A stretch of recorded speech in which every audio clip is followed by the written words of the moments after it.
Hello, my name's Adrian Goldberg and welcome to the Byline Times podcast. The Byline Times, it's what the papers don't say, what radio doesn't report and what telly doesn't tell you. This time, the demonstrations in Iran following the death in police custody of 22-year-old Mahsa Amini following her arrest by the morality police for allegedly violating the law that requires women to cover their hair with a hijab or headscarf.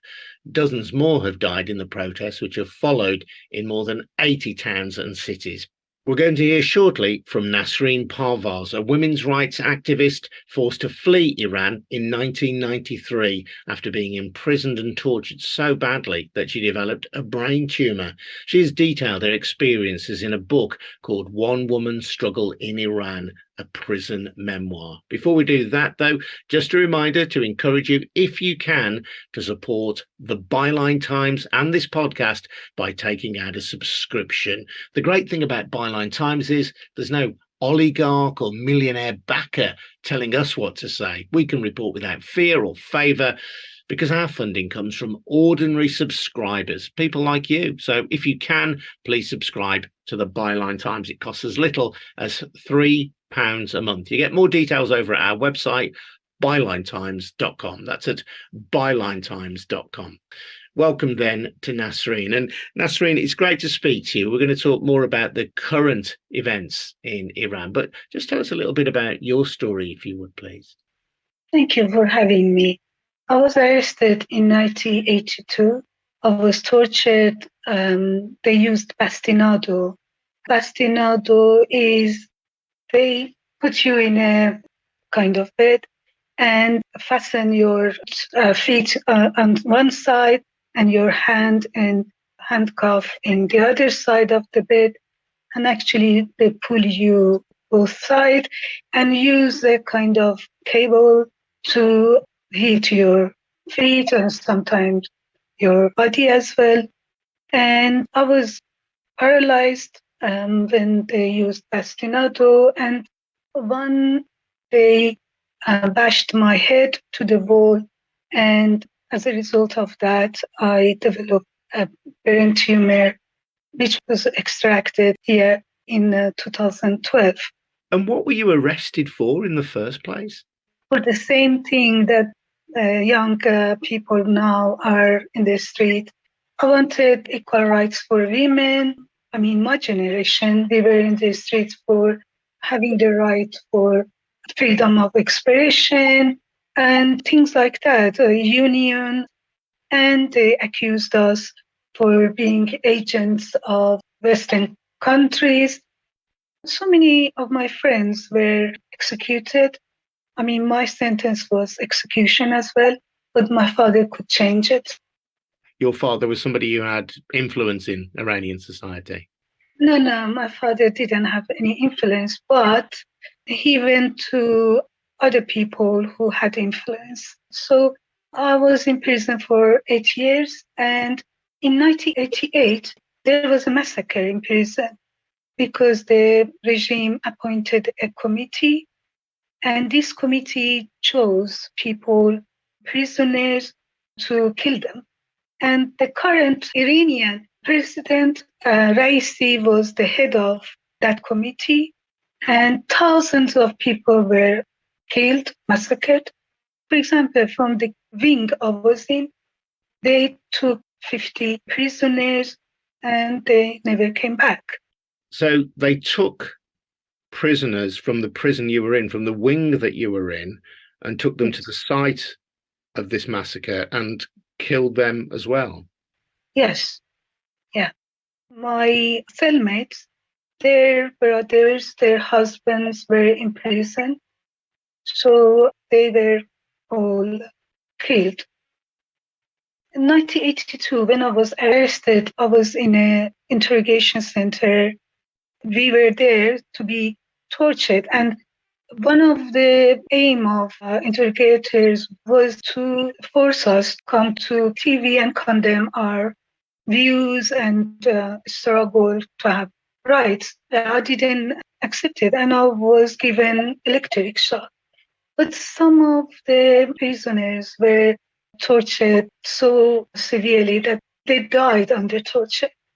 For example, my cellmate brother was tortured his hand was broken. And this kind of torture has been going on until now. And the young generation that now are arrested are going to the same treatment that my generation went. They want the same thing that we wanted: freedom of expression, union, and equality of women, men. Clearly, it's a very ruthless regime then, and has been since the founding days of the Iranian Republic. How did you manage to get out? Then we were released. Again, I engaged with struggle against the regime, and they started to arrest us again. So I had to escape. Some of my friends escaped by walking in the snow and crossing the mountains and in the borders. But I was lucky. My father had found an agent who could cross my name from the blacklist in the regime's computer. They helped me to have a passport. And at that time, it was easy to come to UK. And you've said that the young people now are protesting for similar things to you. I suppose there is an element of religious revolution about this, people seeking not to wear the hijab, or is that a misunderstanding of what's going on? No, you're right. Actually, the uprising started by women after Mahsa was killed by morality guards in their office.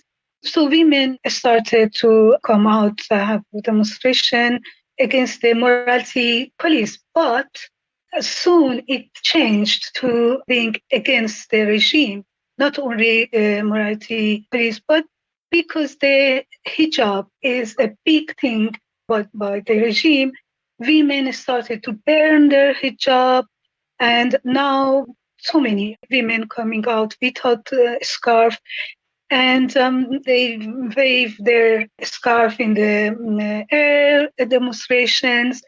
And the good thing with this uprising by women was that men joined them. And it's a very rare thing because usually men start uprising and women join them. But this time, women started and men joined them. And women started a slogan that it's women, life, freedom. And men chant this slogan as well. Just to go back to that last question, how much of this is an attempt to shrug off a very strict interpretation of Islam, and how much of it is against the political rulers of the country who perhaps are used by clerics to enforce this repression? It's both, because of the religious regime, people don't believe Islam anymore. It's very interesting. I mean, it didn't happen during last 2 weeks. After, 40 years, slowly people became against the Islam. It's very strange and it's very good in my view, because if the regime wasn't religious, I don't think this would happen in Iran, because they realize how corrupt a regime is and how the religion is used by the rulers and how Islam provides such a corruption by these mullahs. So people now, if you ask how many Iranian, they swear against Islam, but it's against both. Unfortunately, so many people are arrested since the uprising has started. Many people are shot dead to their head in the street. But it's interesting that people know if they give up, there will be another massacre.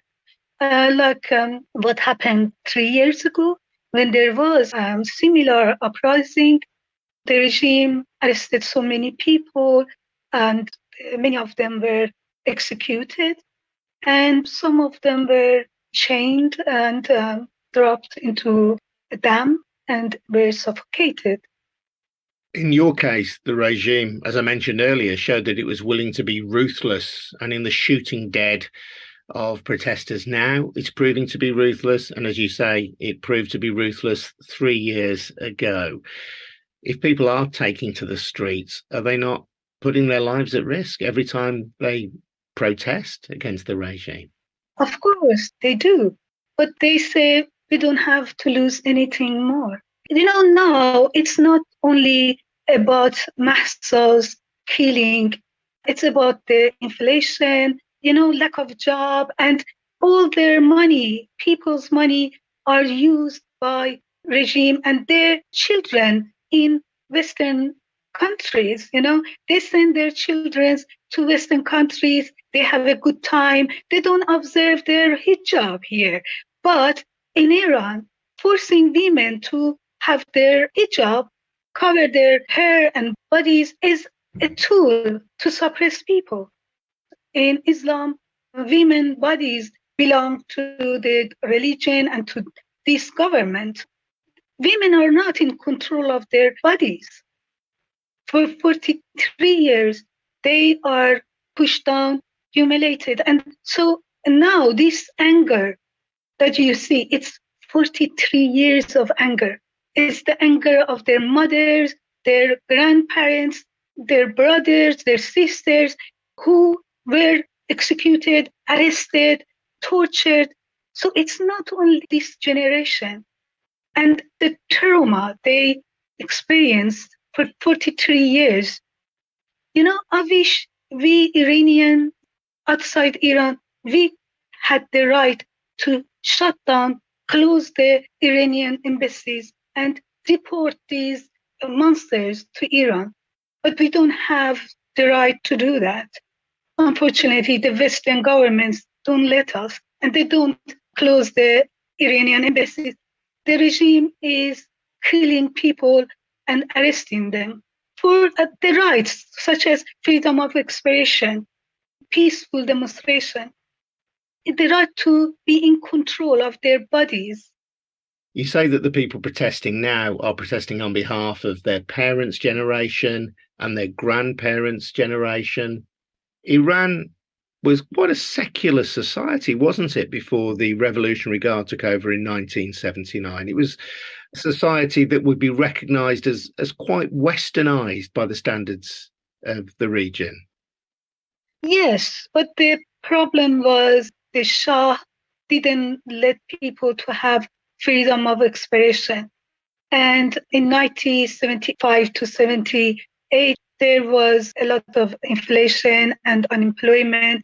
The Shah brought the people from small towns and villages to Tehran and big cities to use them as workers, but he didn't provide houses. They just used them. That caused people to come out against the Shah, and then the mullahs used that uprising, and unfortunately, Western governments helped the mullahs. Perhaps people don't know, but Western governments helped the mullahs to come to power. They thought they would still have the oil, but Khomeini and the mullahs took power. Yeah, so the Shah himself was corrupt. He was an incompetent leader, and he had been propped up, hadn't he, by the United States, and many people saw the hand of Western colonialism in the Shah's rule in Iran. I'm just interested to explore how demands for less corruption, for better government, for freedom of expression ended up with an even more repressive regime. Yes, exactly. How did that happen, though? If people were calling for freedom of expression, how did you end up with a regime that constricted that even more? How did it happen? The Western governments helped Khomeini to come in France. And he had publicity. Lots of Western media interviewed him.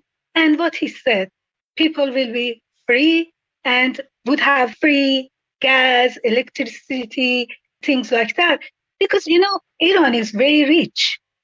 He said these things, but when he came to Iran in February, in March, he said women have to cover their head.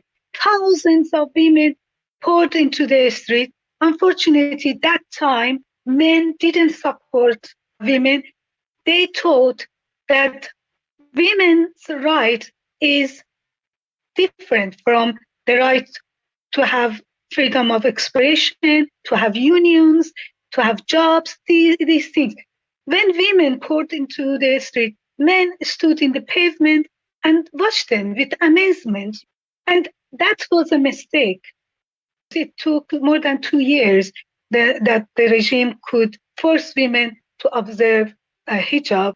But 6 months after the regime took power, they attacked Kurdistan and they killed so many people, massacred villages, and then started to arrest anyone who was asking for freedom of expression, things like that. And then there was killing, execution every day.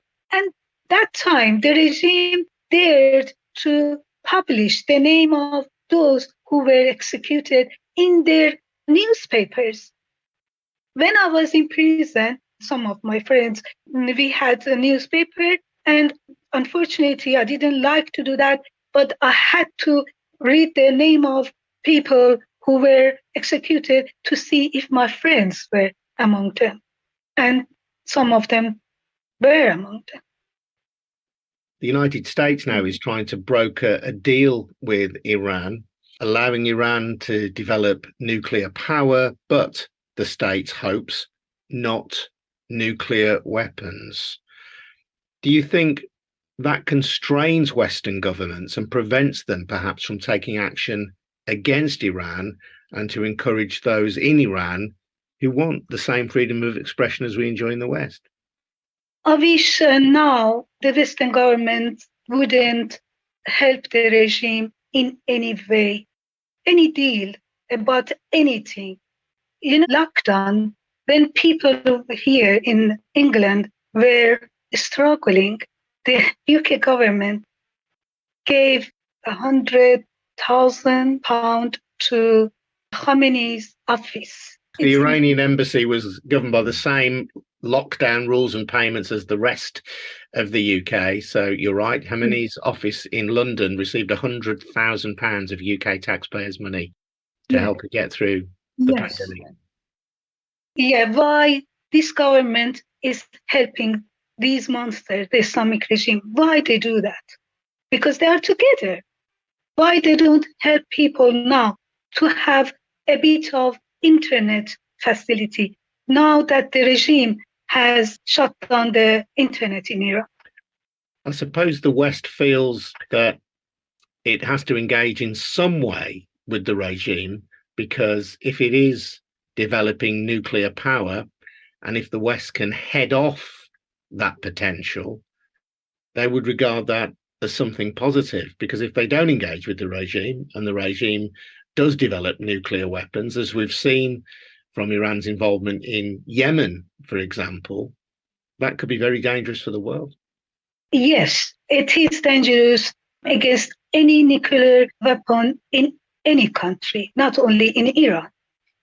But now, right now, the regime is frightened from people in Iran. It's trying to crack down people, Now it's not thinking about nuclear weapon. Right now, the Western government should help people if they want to engage. They should close the Iranian embassies and send them home.